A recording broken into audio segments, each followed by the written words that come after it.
So here's my quick 2-minute mechanic pro tip for you guys. For a lot of you guys, DIY guys, and you guys in the shops, etc. Don't be that guy that tunnel visions, replaces one item, and then just closes the case up, whatever, and then goes about his day. Be mindful, you're already in there. Take example, my front diff on this 2003 Ram. I already replaced the stub shaft. She's in there, good to go, closed up. Spin the gear around, take a look at all the spider gears, the ring gear, see if there's any damage, any debris in there, especially when you drop the fluid. Take a look at the fluid, put it in a separate container if you want to be that thorough. Even the simple thing is sticking your hand in there. Get in there, look in there. Is there any metal? Do you feel any sharpness in your fingers?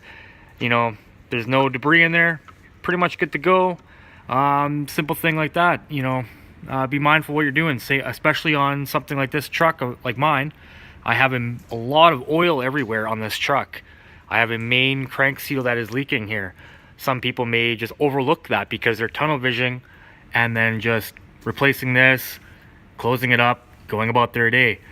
Don't do that. Just be mindful. You can catch a lot of other big issues.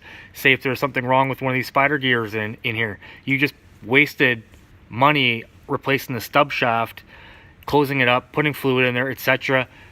Putting the axle on, maybe a new axle, all because you're going to be wasting money now, because 2-3 days maybe down the road, 2-3 years, who knows, one of these spider gears might blow apart because you missed the fact that there's a damaged one in here. It's going to cause a lot of issues. Where's that piece that's missing? If it was damaged, is it bouncing around inside there causing more damage? Just be mindful. That's my 2-minute mechanic pro tip for you guys, you DIY guys, you guys in the shops. Till next time, cheers.